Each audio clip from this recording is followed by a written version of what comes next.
नमोऽर्यन्ताणं नमो सिद्धाणं नमो आर्याणं नमो वज्रायाणं नमो लोहे सव्वसाहुणम्।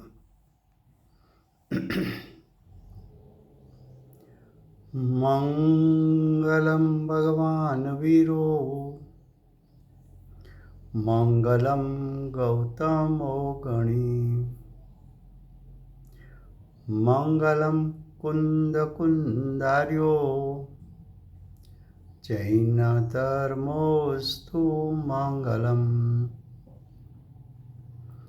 ओंकारबिन्दुसंयुक्तं नित्यं जयन्ति योगिनः कामदं मोक्षदं चैव ओंकाराय नमो नमः। अहोपकारजिनवर्णो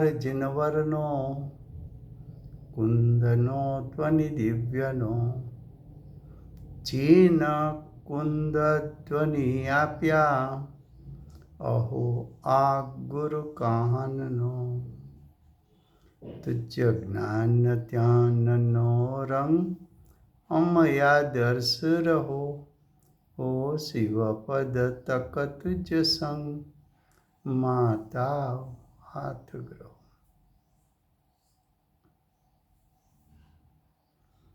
ये समयसार नाम का परम अध्यात्म शास्त्र है। भगवत कुनकुंदाचार्य देव ने All participants are muted and they can unmute themselves. मांगलिक करके समयसार को कहने की प्रतिज्ञा की है। समयसार में चौथा अधिकार आश्रव अधिकार है।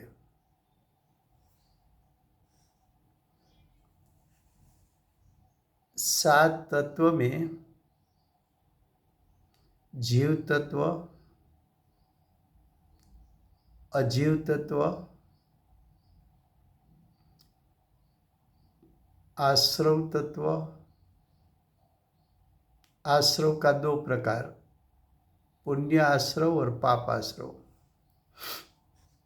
आश्रव तत्व बंध तत्व, संवर तत्व, निद्रा तत्व और मोक्ष तत्व, सात तत्व है। सात तत्व है उसका अर्थ ये है कि सातों सात तत्व भिन्न भिन्न तत्व है। All participants are muted and they can unmute themselves. और साते तत्व तो कि जीव तत्व से अजीव तत्व भी भिन्न है, आश्रव तत्व भी भिन्न है, बंध तत्व भी भिन्न है, संवर तत्व भी भिन्न है, निजरा तत्व भी भिन्न है, मोक्ष तत्व भी भिन्न है। उसका अर्थ ये हुआ कि जीव से आश्रव तत्व भिन्न है।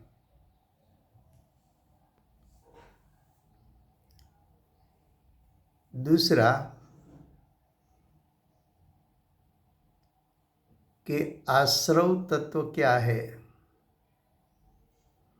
तो कि आश्रव तत्व जीव की विकारी पर्याय है।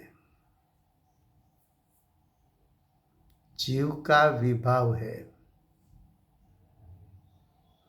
जीव का विकार है, विभाव है, अशुद्ध परिणाम है। आश्रव तत्व छोड़ने जैसा है, यही तत्व है। आश्रव तत्व है वो है ही तत्व है, छोड़ने जैसा है। क्यों? तो कि आश्रव तत्व है तो पर्याय, है तो क्षणिक, है तो एक समय की पर्याय, लेकिन विकारी पर्याय है। ये आश्रव विकारी पर्याय होने के कारण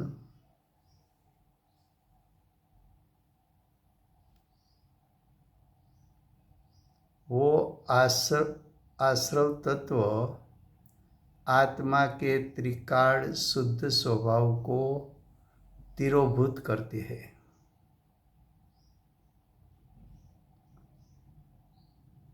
आश्रव की उत्पत्ति आत्मा के सर्व क्षेत्र से उत्पन्न होती है और सर्व क्षेत्र में त्रिकाल शुद्ध आत्मा व्यापा हुआ है।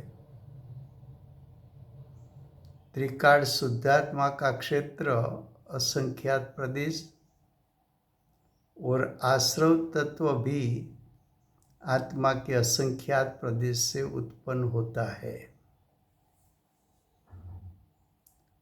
आश्रव तत्व में इतनी ताकत है, भले वो एक समय की पर्याय हो, भले वो विकारी हो, भले वो विभाव हो, लेकिन आश्रव एक समय के लिए आत्मा के सर्व प्रदेश से उत्पन्न होता है, तब आत्मा के त्रिकाल शुद्ध स्वभाव को वो तिरोभूत करता है। तो आश्रव की उत्पत्ति के कारण जीव की दृष्टि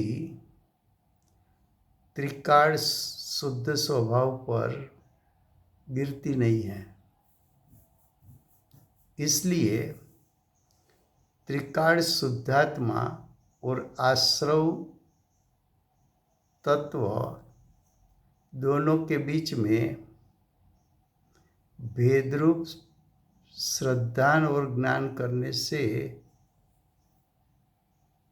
आश्रव तत्व की उत्पत्ति नहीं होती है, आश्रव का निरोध हो जाता है,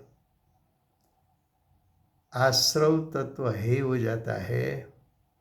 तब जीव को दृष्टि और उपयोग ज्ञायक स्वभाव पर जाने से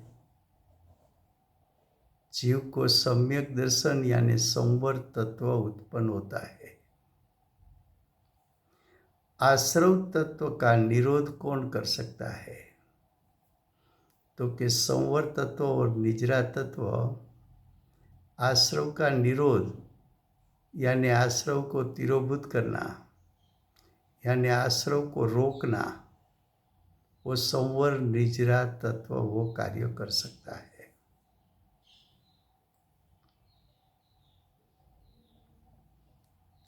आश्रव तत्व क्या है? तो कि आश्रव तत्व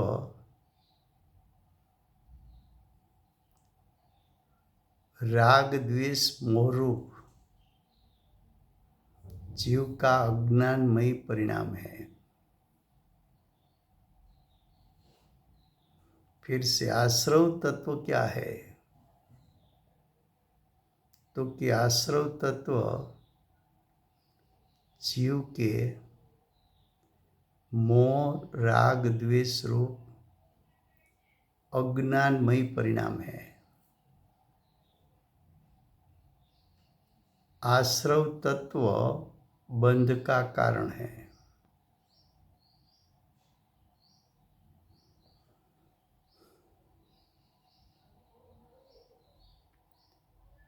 आश्रव तत्व उत्पन्न होने का कारण क्षयोपशम ज्ञान है, अपूर्ण ज्ञान है।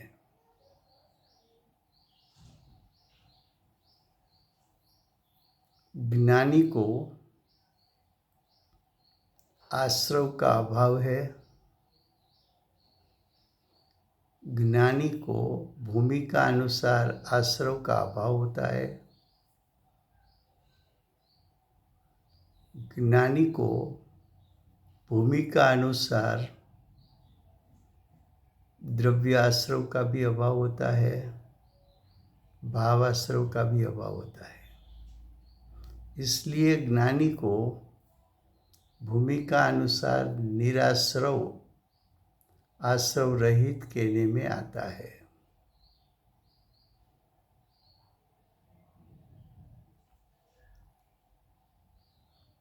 आश्रव का निरोध होने से ज्ञानी को भूमिका अनुसार कर्म बंध होता नहीं है। आश्रव के 5 कारण हैं। मिथ्यात्व यानी विपरीत अभिप्राय, अविरति यानी व्रत रहित दशा, प्रमाद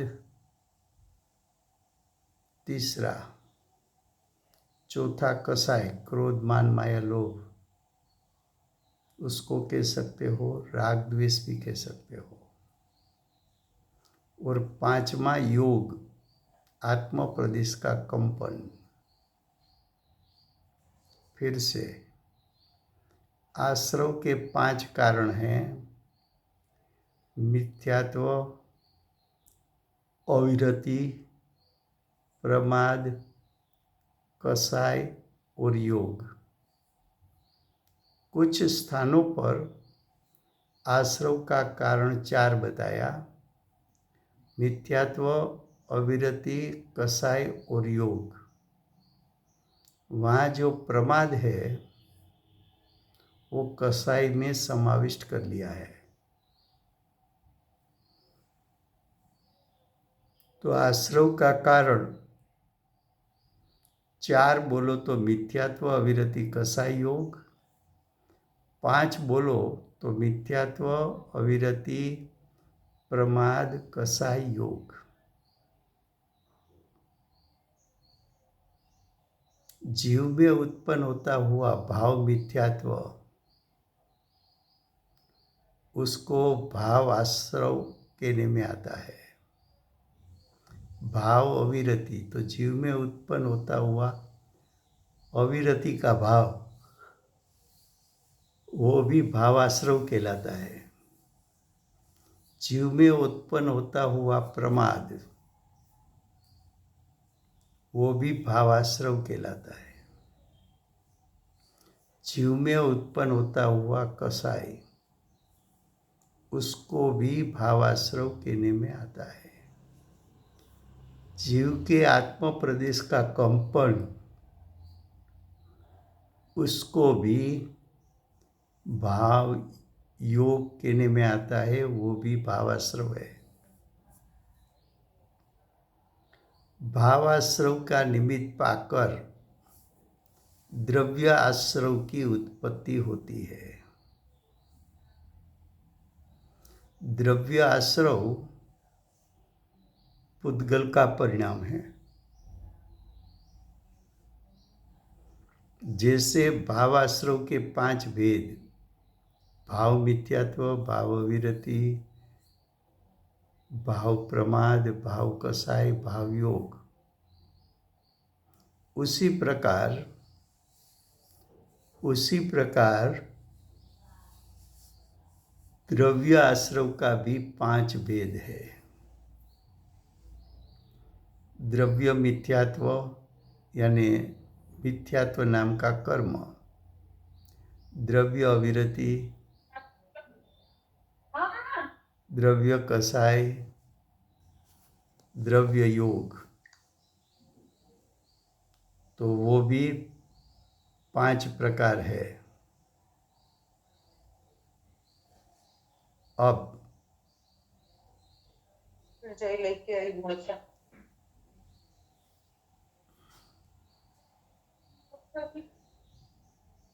All participants are muted, and they can unmute themselves. अब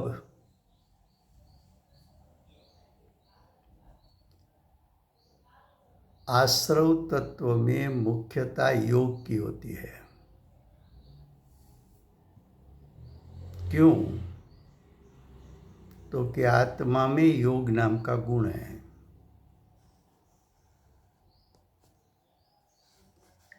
योग गुण का अशुद्ध परिणाम, उसको योग गुण का कंपन रूप परिणाम को भाव योग आश्रव कहने में आता है।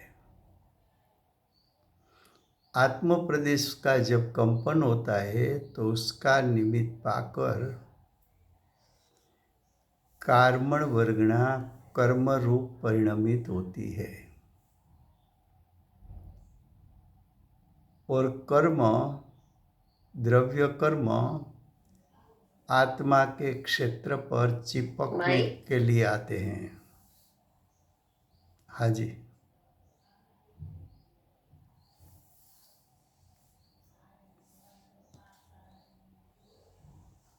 और बंध तत्व में मुख्यता कसाई की होती है। भाई ऑफलाइन हो गए लगता है। नहीं नहीं, बंध तत्व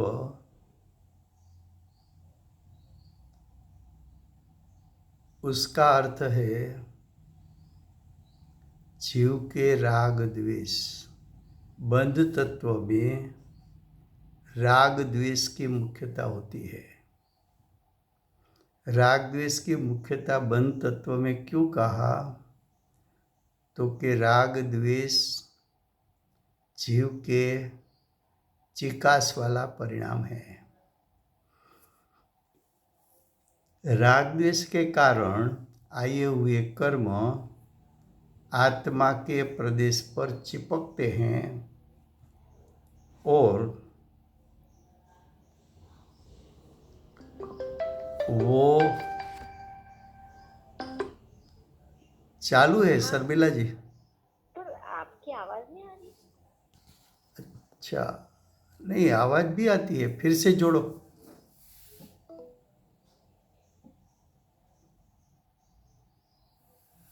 अब देखो,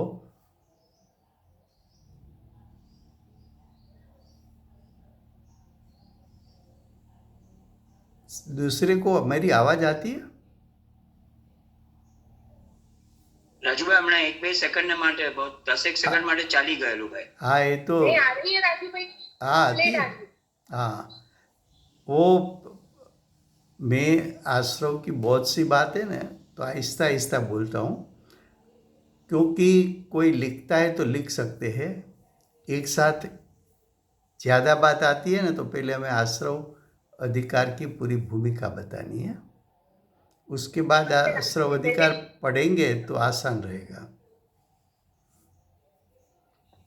રાજુભાઈ નહીં, યોગનો બસ યોગ ગુણથી તમે સમજાવતા હતા ત્યારથી જરા ધીરેથી લેતો રે ભાઈ. Thank you. आप परिवार आत्मा में योग नाम है, योग गुण का अशुद्ध परिणाम को, उसके बाद में आपकी आवाज चली गई। ओके, तो कि आश्रव तत्व में योग गुण की मुख्यता है। क्यों? तो कि योग गुण का परिणमन, अशुद्ध परिणमन, उसको कंपन कहते हैं। कंपन किसको कहते हैं? तो कि आत्मा का क्षेत्र, आत्मा का प्रदेश कंपित होना, उसको भाव आश्रव कहते हैं। कंपन आश्रव तत्व में मुख्य है। क्यों? तो कि कंपन का निमित्त पाकर कार्मण वर्गणा कर्म रूप परिणमित होती है और वो कर्म आत्मा के प्रदेश पर चिटकने के लिए आते हैं। उसी समय बंध तत्व भी उत्पन्न हुआ है। बंध तत्व किसको कहते हैं? तो कि राग द्वेष रूप परिणमन करना। राग द्वेष क्या है? तो कि आत्मा के अशुद्ध परिणाम है, लेकिन चिकास वाला परिणाम है, स्निग्ध परिणाम है। उससे क्या होता है? तो कि राग द्वेष के कारण जो कर्म आत्मा के प्रदेश पर चिपकने के लिए आए, तो राग द्वेष की उपस्थिति के कारण आए हुए कर्म आत्मा प्रदेश पर चिपक जाते हैं। इसलिए बंध तत्व में कसाई की मुख्यता है, आश्रव तत्व में योग की मुख्यता है। इस सभी बात मैं फिर से बताता हूँ, गुजराती में। ये पहले थोड़ा बेस बनाना है आश्रव अधिकार का। तो कि 7 तत्व है। एक जीव तत्व, दूसरा बीजू अजीव तत्व, त्रीजू आश्रव तत्व, चौथું બંધ તત્વ, પાંચમું સંવર તત્વ, છઠ્ઠું નિદ્રા તત્વ, સાતમું મોક્ષ તત્વ। જીવ તત્વથી ભિન્ન અજીવ તત્વ છે, જીવ તત્વથી ભિન્ન આશ્રવ તત્વ છે, જીવ તત્વથી ભિન્ન બંધ તત્વ છે, જીવ તત્વથી ભિન્ન સંવર તત્વ છે, જીવ તત્વથી ભિન્ન નિજરા તત્વ છે, જીવ તત્વથી ભિન્ન મોક્ષ તત્વ છે। સમયસાર શાસ્ત્રમાં જીવ અજીવ તત્વ પછી કર્તા કર્મ અધિકાર લીધો અને પછી પુણ્ય પાપ અધિકાર લીધો। પુણ્ય પાપ પણ આશ્રવ તત્વ જ છે। પુણ્યને પણ પુણ્ય આશ્રવ કહેવાય છે અને પાપને પણ પાપ આશ્રવ કહેવાય છે। તો જીવ તત્વ પછી અજીવ તત્વ અને અજીવ તત્વ પછી આશ્રવ તત્વ અને વચ્ચે આચાર્ય ભગવંતે કર્તા કર્મ અધિકાર એક જુદો મૂક્યો છે। હવે આશ્રવ તત્વ શું છે? તો કે આશ્રવ તત્વ વિકારી પરિણામ છે, વિભાવરૂપ પરિણામ છે। આશ્રવ તત્વ છોડવા જેવું પરિણામ છે, હેય કરવા જેવું પરિણામ છે। આશ્રવને હેય કરીએ તો મુખ્ય કોને કરાય? તો કે મુખ્ય આત્માના ત્રિકાળ શુદ્ધ સ્વભાવને કરવાનો છે। હવે આશ્રવ તત્વ શું છે?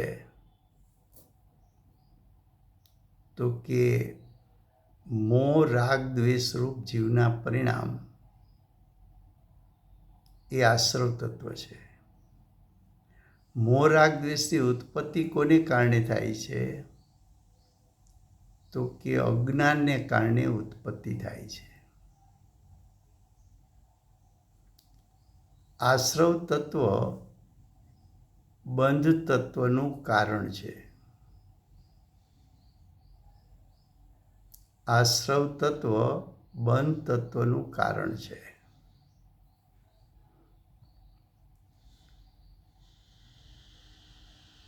જીવના મોહ રાગ દ્વેષ રૂપ પરિણામ એ જ આશ્રવ તત્વ છે। આશ્રવ તત્વના શાસ્ત્રોમાં કોઈ જગ્યાએ 4 કારણ બતાવ્યા છે,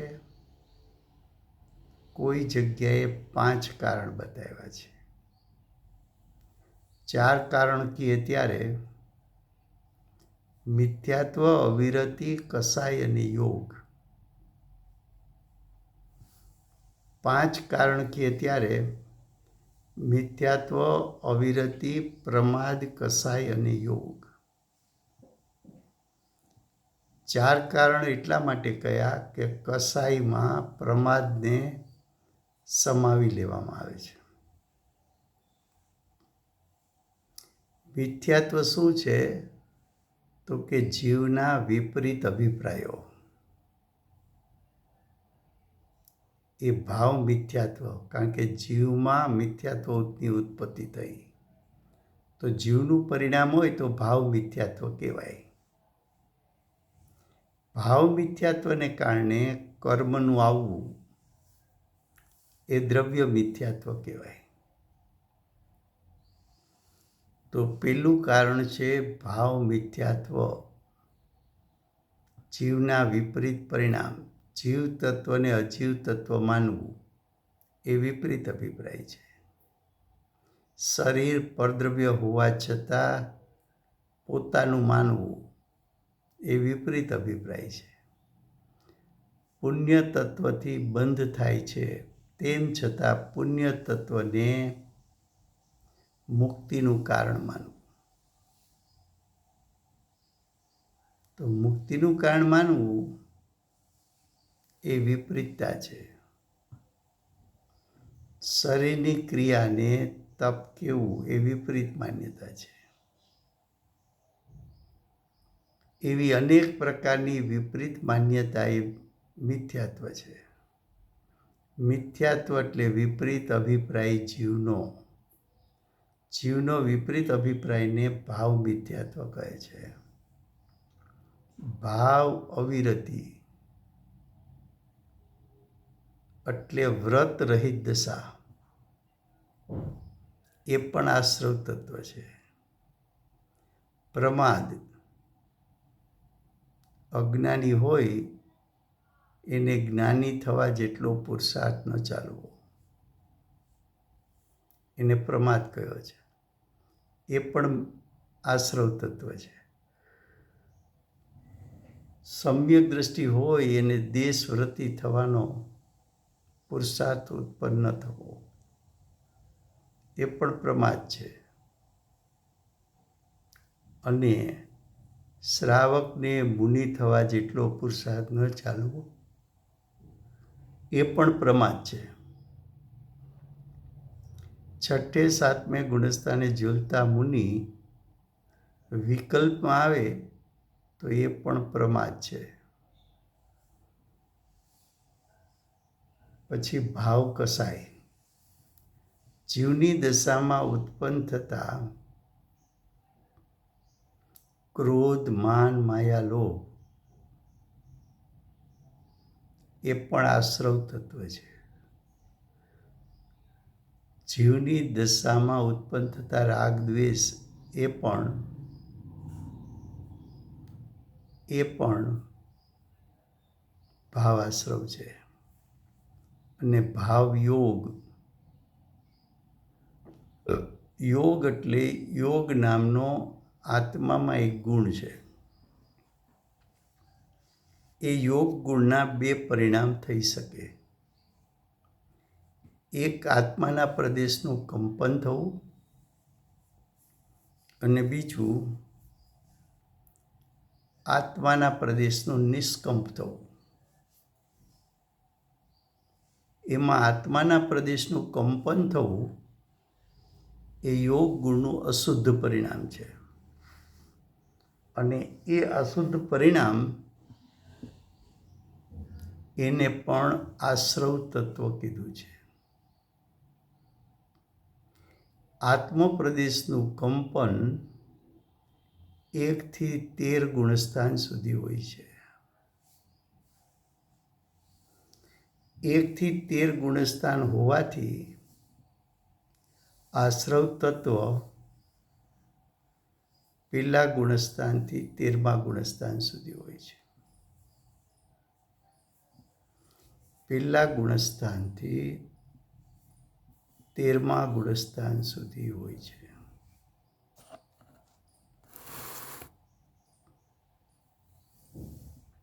આશ્રવ તત્વમાં યોગ ગુણની મુખ્યતા છે. કેમ તો કે આત્મપ્રદેશનું કંપન થવાથી કાર્મણ વર્ગના કર્મ રૂપે પરિણમે છે. અને એ કર્મો કંપનને કારણે આત્મપ્રદેશ પર ચીટકવા માટે આવે છે. આવેલા કર્મ, આત્મપ્રદેશ પર આવેલા કર્મ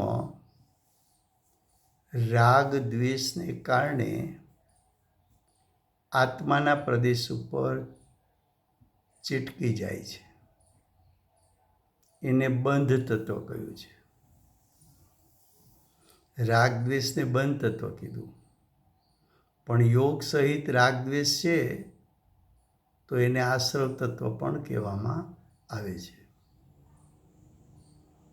હવે જીવમાં ઉત્પન્ન થતું મિથ્યાત્વ, અવિરતિ, પ્રમાદ, કસાઈને યોગ એ જીવના પરિણામ છે.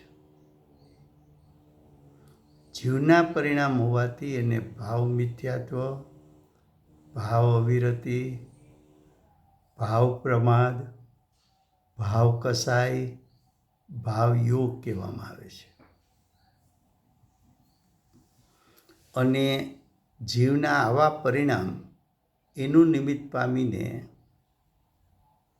કર્મનું આવવું એને દ્રવ્ય મિથ્યાત્વ, દ્રવ્ય અવિરતિ, દ્રવ્ય પ્રમાદ, દ્રવ્ય કસાય અને દ્રવ્ય યોગ કહેવામાં આવે છે.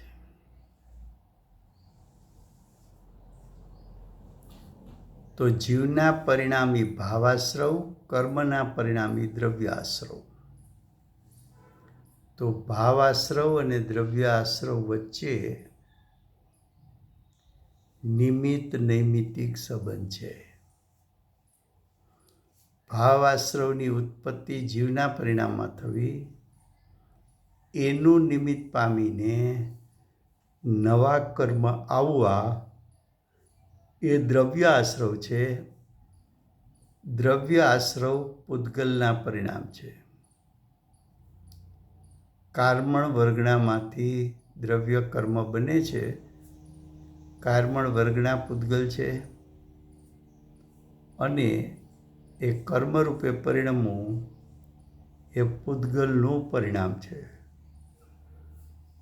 ભાવ આશ્રવ જીવના પરિણામ, દ્રવ્ય આશ્રવ પૂતગલના પરિણામ, બંને વચ્ચે નિમિત્ત નૈમિત્તિક સંબંધ છે. ભાવ આશ્રવ જીવના સ્વતંત્ર પરિણામ, દ્રવ્ય આશ્રવ પૂતગલના સ્વતંત્ર પરિણામ છે. આ પહેલા આપણે આશ્રવ તત્વની વાત કરી. હવે આપણે જીવ અજીવ અધિકાર ચાલી ગયો છે. એમાં આપણે કહ્યું હતું કે આચાર્ય ભગવાન પહેલી ગાથામાં માંગલિક કર્યું છે અને પહેલી જ ગાથામાં સમયસારને કહેવાની પ્રતિજ્ઞા કરી છે. ત્યારે આપણે કહ્યું હતું કે આચાર્ય ભગવાન સમયસાર કોને કહે છે? તો કે સમય એટલે 6 દ્રવ્ય અને સમયસાર એટલે 6 દ્રવ્યોમાં સારભૂત જીવ. એનો અર્થ આપણે એમ કર્યો હતો કે આ શાસ્ત્ર જીવની મુખ્યતાથી આચાર્ય ભગવાન કહેવાના છે. પછી આપણે સમયસારનો બીજો અર્થ કર્યો હતો કે સમય એટલે જીવ અને સાર એટલે જીવમાં સારભૂત. જીવમાં સારભૂત એટલે જીવ પાસે દ્રવ્ય સ્વભાવ છે, જીવ પાસે અનંત ગુણ છે, જીવ પાસે વર્તતી વર્તમાન પર્યાય છે. તો જીવનું સ્વરૂપ દ્રવ્ય ગુણ પર્યાયમય છે. એ 3માં સારભૂત કોણ છે? તો કે એ 3માં સારભૂત જીવનો ત્રિકાળ શુદ્ધ સ્વભાવ છે. તો સમયસારનો અર્થ છે ત્રિકાળ શુદ્ધ સ્વભાવ.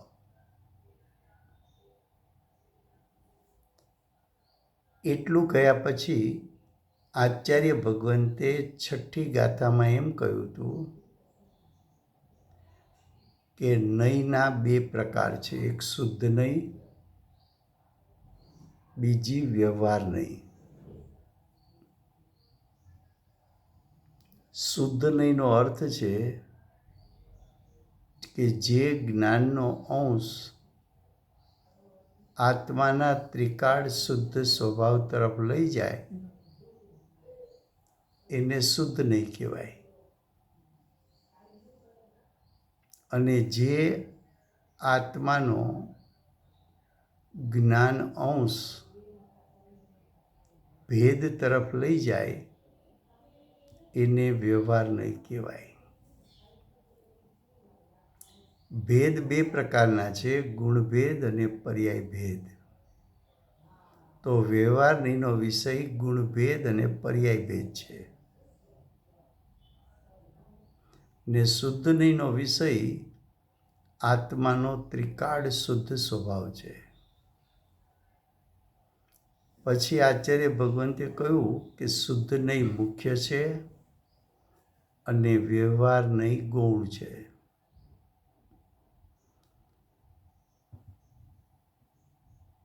શુદ્ધ નહીં મુખ્ય છે એનો અર્થ શુદ્ધ નહીંનો વિષય મુખ્ય છે. શુદ્ધ નહીંનો વિષય મુખ્ય છે એનો અર્થ આત્માનો ત્રિકાળ શુદ્ધ સ્વભાવ મુખ્ય છે. વ્યવહાર નહીંનો વિષય ગૌણ છે. તો વ્યવહાર નહીંના બે વિષય છે, ગુણભેદ અને પર્યાય ભેદ. તો વ્યવહાર નહીંનો વિષય ગુણભેદ એ પણ ગૌણ છે ને પર્યાયના ભેદ એ પણ ગૌણ છે. ભેદ બે પ્રકારના ગુણભેદ અને પર્યાય ભેદ. એમાં આશ્રવ અધિકારમાં પર્યાયનો વિષય લેવો છે. કેમ? તો કે આશ્રવ તત્વ એ પર્યાય છે, એ વિકારી પર્યાય છે. તો આશ્રવ તત્વ વ્યવહાર નહીંનો વિષય છે અને વ્યવહાર નહીંનો વિષય ગૌણ છે. એટલે કે આશ્રવ તત્વને તું ગૌણ કરે તો આશ્રવ તત્વમાં છુપાયેલો જ્ઞાયક સ્વભાવ મુખ્ય થતા એના પર દ્રષ્ટિને ઉપયોગ જતા તને સમ્યક દર્શન, સમ્યક જ્ઞાન અને સાથે સાથે આંશિક સમ્યક ચારિત્ર પ્રગટ થશે. તો આશ્રવ અધિકારનું પ્રયોજન શું છે? તો કે આશ્રવ તત્વનું પ્રયોજન છે કે જીવમાં ઉત્પન્ન થતા ભાવ આશ્રવો એટલે કે મિથ્યાત્વ, અવિરતિ, પ્રમાદ, કસાયને યોગ એ જીવના પરિણામ ઉત્પન્ન થાય છે. એ વ્યવહાર નહીંનો વિષય હોવાથી આ પરિણામને તું ગૌણ કર તો એમાં છુપાયેલો જ્ઞાયક સ્વભાવ મુખ્ય થતા તને સમ્યક દર્શન, સમ્યક જ્ઞાન પ્રગટ થશે અને સાથે આંશિક સમ્યક ચારિત્ર પણ પ્રગટ થશે. આશ્રવ વિકારી પરિણામ છે, જ્યારે આત્માનો ત્રિકાળ શુદ્ધ સ્વભાવ અનાદિથી અનંતકાળ શુદ્ધ છે, વૃદ્ધિ હાનિથી રહિત છે, ગુણભેદ પર્યાય ભેદથી રહિત છે. એની શુદ્ધતાનું શક્તિરૂપ સામર્થ પરિપૂર્ણ છે, ત્રિકાળ છે. એમનું શક્તિરૂપ સામર્થ ત્રિકાળ હોવાથી, શુદ્ધ હોવાથી, પરની અપેક્ષાથી રહિત હોવાથી અને શક્તિરૂપ સામર્થ પરિપૂર્ણ હોવાથી એના પર દ્રષ્ટિને ઉપયોગ સ્થિરતા કરવાથી દ્રવ્યનું શક્તિરૂપ સામર્થ્ય જે શુદ્ધ છે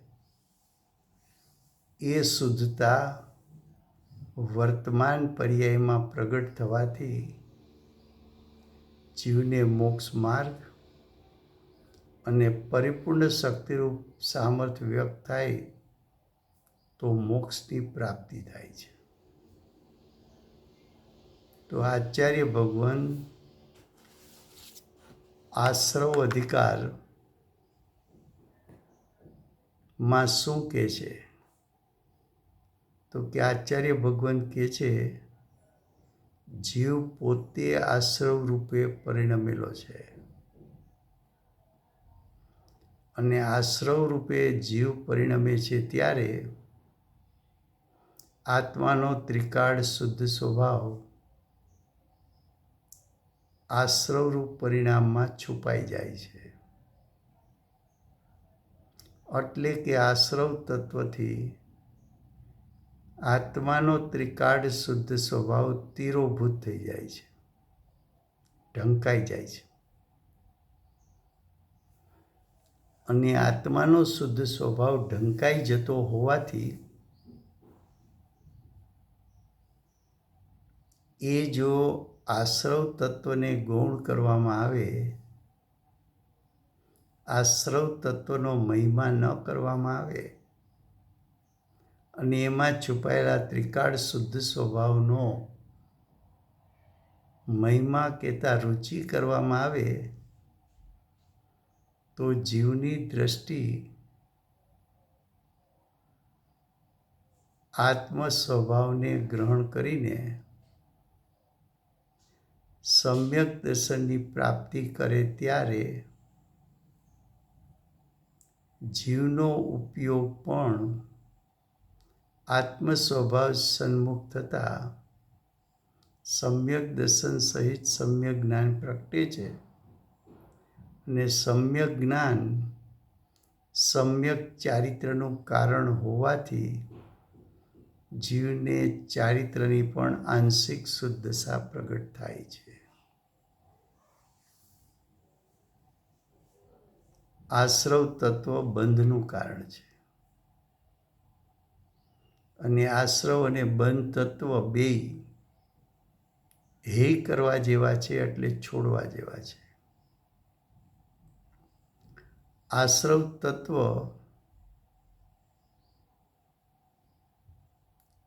છોડવા માટે તારે સંવર અને નિજરા તત્વ પ્રગટ કરવું પડે. કેમ? તો કે આશ્રવનો નિરોધ સંવર નિજરા તત્વ કરે છે અને બંધ તત્વનો નિરોધ મોક્ષ તત્વ કરે છે.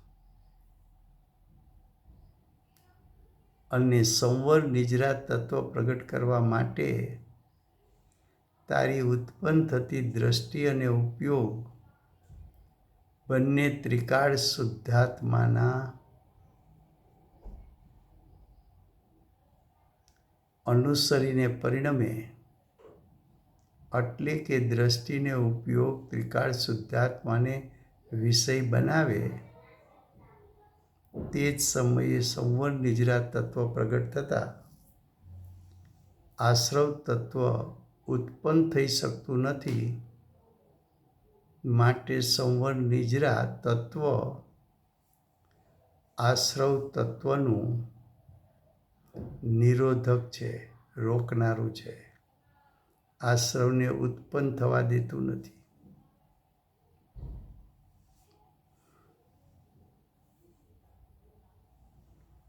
આશ્રવ તત્વ બંધનું કારણ છે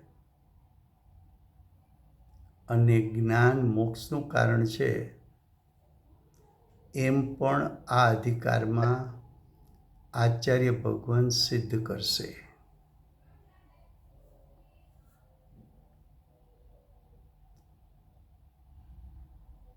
ફરીવાર સંક્ષિપ્તમાં એક વખત બોલું છું.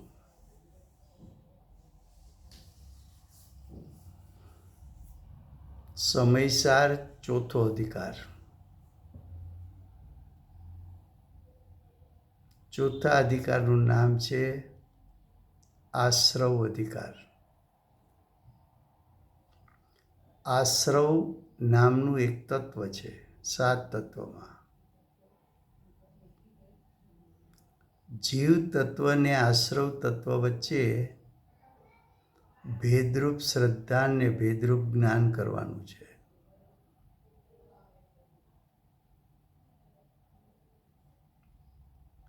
આશ્રવ તત્વમાં આત્માનો ત્રિકાળ શુદ્ધ સ્વભાવ છુપાયેલો છે.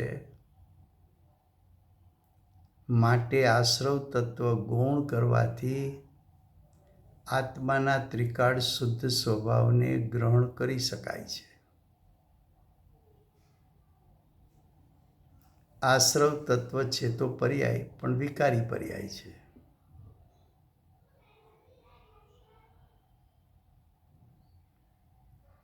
આશ્રવની ઉત્પત્તિ અજ્ઞાનને કારણે થાય છે.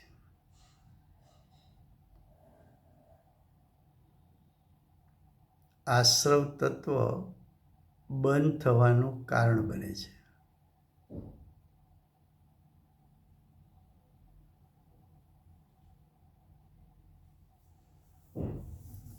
અજ્ઞાની જીવ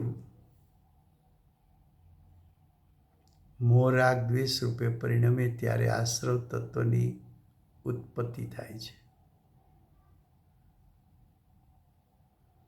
આશ્રવ તત્વ અજ્ઞાનીને હોય છે.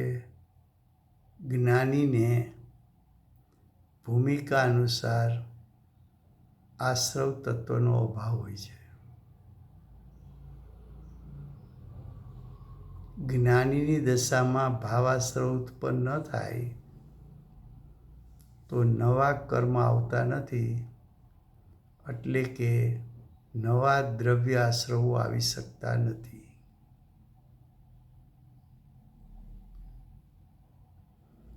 આશ્રવ તત્વના 5 કારણ છે.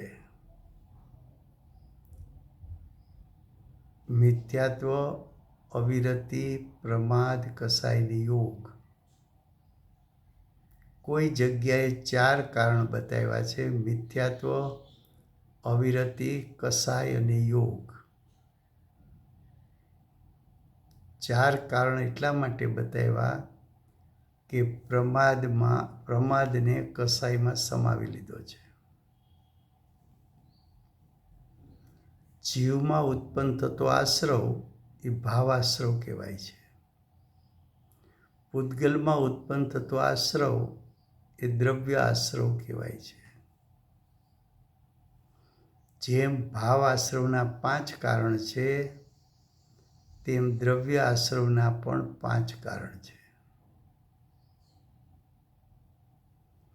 જીવના ભાવ આશ્રવના 5 કારણ ભાવ મિથ્યાત્વ, ભાવ અવિરતિ, ભાવ કસાય, ભાવ યોગ છે. પૂતગલના 5 આશ્રવ દ્રવ્ય મિથ્યાત્વ, દ્રવ્ય અવિરતિ, દ્રવ્ય પ્રમાદ, દ્રવ્ય કસાય અને દ્રવ્ય યોગ છે. આશ્રવ છે શું? તો કે આશ્રવ યોગ ગુણનું પરિણામ છે. આત્મામાં અનંત અસાધારણ ગુણ છે. તેમાં આશ્રવ તે યોગ ગુણનું અશુદ્ધ પરિણામ છે. યોગ ગુણના 2 પરિણામ થઈ શકે. યોગ ગુણને કારણે આત્મપ્રદેશોનું કંપન થાય તો એ વિભાવ રૂપનું પરિણામ છે, વિકાર રૂપનું પરિણામ છે. યોગ ગુણનું કંપન એ ભાવ આશ્રવ છે. અને યોગ ગુણ નિષ્કંપ થાય તો યોગ ગુણનું એ શુદ્ધ પરિણામ હોવાથી એને આશ્રવ કહેવામાં આવતું નથી. યોગ ગુણનું શુદ્ધ પરિણમન એટલે આત્માના પ્રદેશો નિષ્કંપ થયા. આત્માના પ્રદેશો કંપન કરે તો કંપનનું નિમિત્ત પામીને કાર્બન વર્ગના કર્મ રૂપે પરિણમે છે. પણ આત્માના પ્રદેશો નિષ્કંપ થાય તો કાર્બન વર્ગના કર્મ રૂપે પરિણમતી નથી. એ કર્મો, દ્રવ્ય કર્મો આત્માના પ્રદેશે ચીટકવા માટે આવતા નથી, કારણ કે કર્મ ઉત્પન્ન નથી થયા. તો કંપન યોગ ગુણનું અશુદ્ધ પરિણામ છે. એ આશ્રવ તત્વ છે. યોગ ગુણનું નિષ્કંપ પરિણમન કે જેનું નિમિત્ત પામીને કાર્બન વર્ગના કર્મ રૂપે પરિણમી શકતી નથી, માટે યોગ ગુણનું શુદ્ધ પરિણામ છે. આશ્રવ તત્વમાં યોગ ગુણની મુખ્યતા છે, કારણ કે યોગ ગુણના પરિણામ અશુદ્ધ હોય, એટલે કંપન હોય, તો એ કંપન ભાવ આશ્રવ કહેવાય છે. અજ્ઞાનીને આવું કંપન મિથ્યાત્વ, અવિરતિ, પ્રમાદ, કસાય સહિત હોય છે. પણ અજ્ઞાનીમાંથી જ્ઞાની થાય તો ક્રમશઃ પ્રથમ મિથ્યાત્વનો નાશ થાય છે. એની સાથોસાથ કસાયમાં અનંતાનુબંધી કસાયનો નાશ થાય છે. પછી અંશે અવિરતિનો નાશ થાય ત્યારે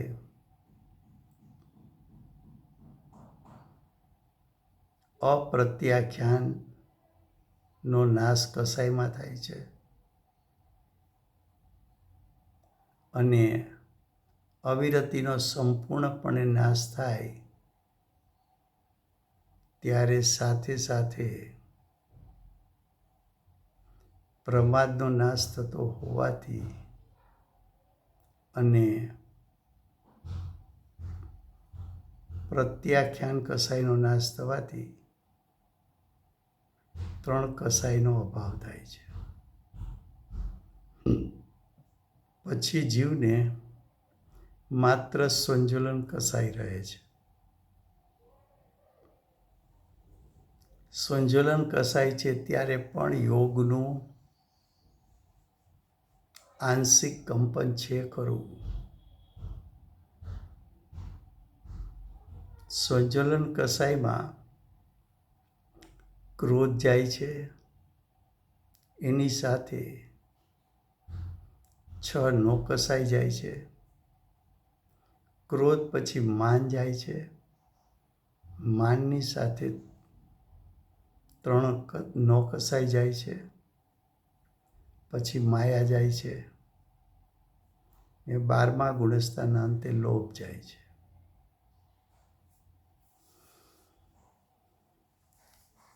પરિપાટી એવી છે કે પેલું ભાવ મિથ્યાત્વ જાય, પછી જ ભાવ અવિરતિ જાય, પછી જ ભાવ પ્રમાદ જાય, પછી જ ભાવ કસાઈ જાય, ને પછી જ ભાવ યોગનો નાશ થાય. આશ્રવ તત્વ 1 થી 13 ગુણસ્થાન છે.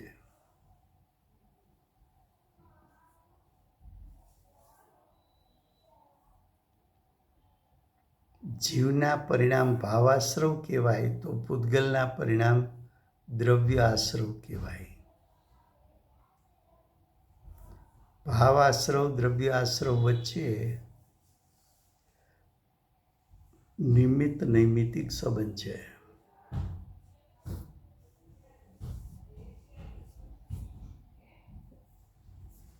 આચાર્ય ભગવાન શરૂઆતની ભૂમિકાની ગાથાઓમાં કહી ગયા છે. પહેલી ગાથામાં આચાર્ય ભગવંતે માંગલિક કર્યું છે. પહેલી જ ગાથામાં આચાર્ય ભગવંતે પ્રતિજ્ઞા કરી છે કે હું સમયસારને કહીશ. ત્યાં સમયસારમાં સમયનો અર્થ છે 6 દ્રવ્ય અને સારનો અર્થ છે 6 દ્રવ્યમાં સારભૂત એટલે કે જીવ. તો સમયસારનો એક અર્થ છે જીવ. સમયસારનો બીજો અર્થ કર્યો છે કે સમય એટલે જીવ અને જીવમાં સારભૂત જીવનો ત્રિકાળ શુદ્ધ સ્વભાવ, એને સમયસાર કહ્યો છે. તો આ શાસ્ત્ર જીવની મુખ્યતાથી અભ્યાસ કરવો અને જીવમાં પણ જીવના ત્રિકાળ શુદ્ધ સ્વભાવની મુખ્યતાથી અભ્યાસ કરવો.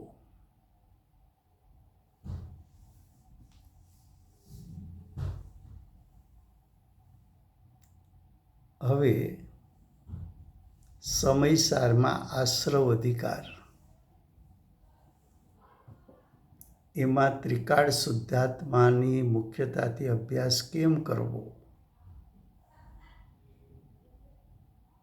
તો કે આશ્રવ અશુદ્ધ પરિણામ છે. પરિણામ આત્માના સર્વ ક્ષેત્રથી ઉત્પન્ન થાય છે અને આત્માના સર્વ ક્ષેત્રમાં આત્માનો ત્રિકાળ શુદ્ધ સ્વભાવ પણ વ્યાપેલો છે. પણ આશ્રવ શું કરે છે? તો કે આશ્રવ ત્રિકાળ શુદ્ધાત્માને ઢાંકી દે છે, તિરોભૂત કરી દે છે. જેમ પહાડ હોય પણ તું તારી આંખ સામે માત્ર 4 આંગળા રાખ તો આવડો મોટો પહાડ તને દેખાતો નથી. તે જ રીતે આશ્રવ તત્વ ઉત્પન્ન થાય તો એ ત્રિકાળ શુદ્ધાત્માને ઢાંકી દે છે. માટે તને આશ્રવ તત્વથી ઢંકાયેલો ત્રિકાળ શુદ્ધાત્મા છે, માટે તારી દ્રષ્ટિ કે ઉપયોગ ત્રિકાળ શુદ્ધ સ્વભાવ સુધી પહોંચતા નથી, ગ્રહણ કરતા નથી. આશ્રવ તત્વ વિકાર છે, વિભાવ છે, આત્માના શુદ્ધ સ્વભાવને ઢાંકે છે. માટે સંવર નિજરા તત્વ પ્રગટ થઈ શકતું નથી. માટે આશ્રવ તત્વ હે તત્વ છે, છોડવા જેવું છે, દુઃખદાયક છે, આત્માની શુદ્ધતાનું ઘાતક છે, આત્માના શુદ્ધ સ્વભાવને તિરોભૂત કરનારું છે. તો તારે ત્રિકાળ શુદ્ધાત્મા અને આશ્રવ વચ્ચે ભેદરૂપ શ્રદ્ધાન કરવાથી સમ્યક દર્શન ઉત્પન્ન થાય છે. ભેદરૂપ જ્ઞાન કરવાથી સમ્યક જ્ઞાન થાય છે ને સમ્યક દર્શન સમ્યક જ્ઞાન સાથે આંશિક ચારિત્ર પ્રગટે છે.